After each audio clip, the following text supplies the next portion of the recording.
Welcome to the Woman Angler and Adventurer podcast, inspiring real women with a passion for fishing and the outdoors to go get their adventure on. Now, here's your host, Angie Scott and Barb Perry. Warning, this 5-Minute Friday episode is also a video episode.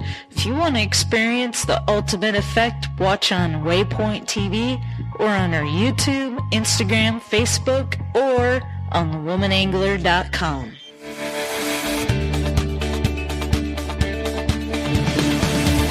Oh yeah, we do tuna and we do groundfish.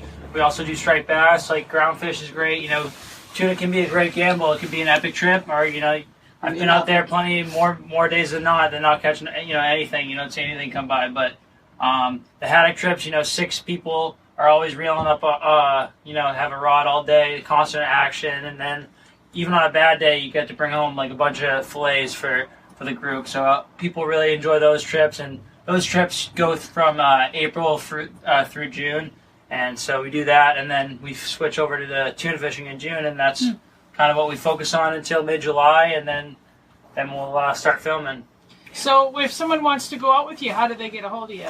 I have my own website, fvhardmerch.com, and then my dad has his own. You can find the Falcon's rates or the hard merch, fvhardmerchandise.com, and then my email is just joe@fvhardmerch.com. And he's pretty active on social media, too. Yep, exactly. And that's the best way to reach me, and my email for sure. I constantly check that on my phone. But, so explain now, paint a picture for our audience, because what they don't see is the big picture when the cameras are on. So when you guys are here fishing and they're filming, what does that look like in this boat? Where are the how many of those guys are there? Honestly, there's only one guy. One person or woman. We've had a lot. We've had women in the past too. They're all individual contractors, so they might be on dirty jobs, cocktails with Chloe. They're trying to figure out which. It's not always wicked tuna for them. And we've had different people in the past. Every year we have the same people, just because it all worked out for their schedule wise. But they're all professionals, so. For the new people who hop on our boat, it takes a couple trips to get used to, but they're helping around, they're taking out the trash, they're cleaning, they're cooking, it's all like a team effort, and that's why, some guys have the same people over and over, and that's nice because you don't have to teach them a new routine, but I like meeting new people because you hear a different background where they're from, a lot of them are from the West Coast, that area, but, people, I've heard, all around the world, these guys get interested in this, and that's pretty cool. I would imagine that some of them don't have sea legs and they don't like coming back. It's like, hey, this boat thing isn't for me. And we've had that before, but for the most part, these guys are all professionals, and they have a lot of them have some experience, whether it's the Outer Banks or we've had people from the Deadliest Catch show, and they wanted to try this out, so they know what they're signing up for. And usually if they don't like being on the boat, they won't take the show because you have to be out on the boat constantly. And then for the land guys that we come in and offload our fish, it's kind of been the same people for the whole 9 seasons, so that's great. Getting to know those guys, and you hear new people every year, but for the most part, it's the same crew. And everyone wants the same goal to. 1 year after the next, and that's kind of what we've taken on. Nothing's guaranteed for us, it's all based on ratings, so we just take it 1 year at a time. That's awesome. So 9 years you've been doing this. How long were you guys when you started? How old was I? Yeah. I was probably, my sophomore year in high school when it kind of all started, and I was filling in because I was playing football, and I had to think about college, where I was going to go and stuff like that, so it wasn't really until I, my junior year in college where I was full-time on the boat, and but that's kind of where it all started for the filming-wise. Now, I was a little kid, and Jill and I caught our first fish together when we were 8 years old, and we were just, I was always in Jill too, was trying to get out with my dad whenever we could, but it was different. It was difficult because he's a commercial fisherman, so he had to go out for 4 or 5 days, and tuna fishing back then he didn't really have the luxury of time that he does now. He gets to be a little spoiled and take a day off, yesterday when it was really rough out. Back then he couldn't afford it, Exactly. So it's not really an environment for kids. Yeah. Or, commercially. Yeah. So it's hard. So when you go out with the camera crew filming, are you out till you get a fish? Is that 3 or 4 days at a time? It can be. Yeah. It depends on the season and what the weather's like, where the fish are biting. But like this year, because 2 years ago we went to the the Georges Bank, right? And that's 16 hours stream north, right?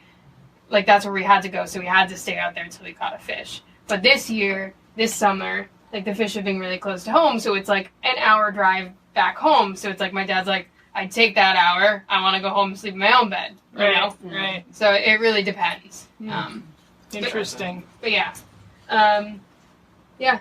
I don't want to interrupt you too much, but it's cool that you stopped by. Not at all. And, like, you know, we catch fish before and after filming. It's only, like, a short amount of time where they're there. So everyone kind of tries to get out as much as we can. But, like, she mentioned, like, the fish are close and short. It's nice. But some years we got to go 180 miles, you know. It's far seem. Okay, so we're a bunch of Midwestern gals, Southern gals, coming over here to the East Coast to striper fish. Can you give us any tips? Striper fishing, I mean... yeah, Joe is the expert on striper. That's kind of where I started, you know, in a small Novi skiff, you know, doing shore charters. But so are you guys looking to do some surf casting when you're in here? Surf casting. Yeah, I mean, they have the back shore along the lighthouse. You can walk out, and people have had some luck. That's over in the back shore of Glouster, so the Eastern Port lighthouse.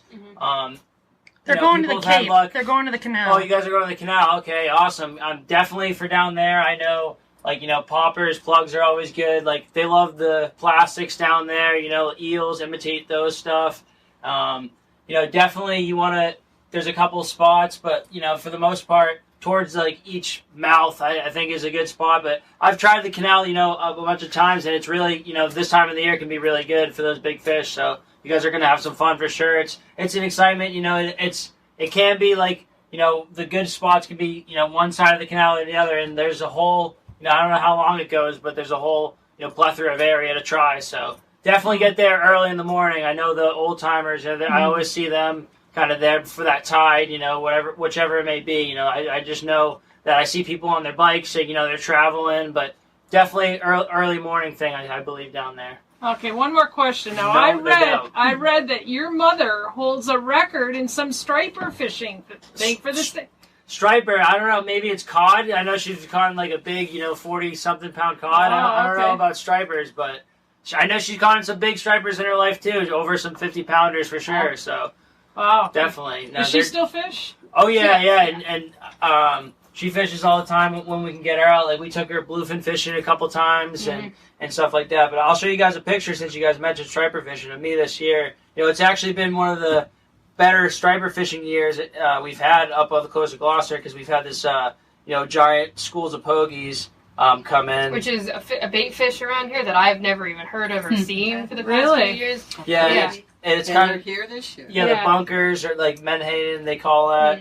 But are there a lot of them down by the Cape too?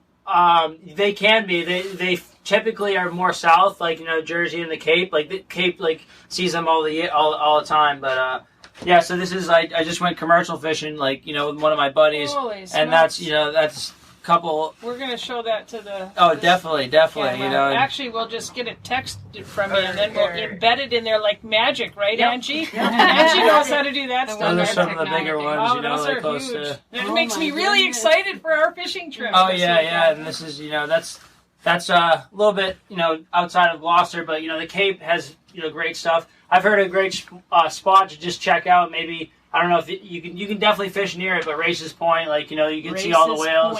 That's cool. Yeah, you can see whales right off the shore sometimes. You know, they're not there all the time, but, you know, that's a cool little spot to check out. I know that's really good for bass fishing down there too. Really good for sharks this year too. That's what I've heard. You know, the seals are coming back, and, you know, the seals coming near the beaches.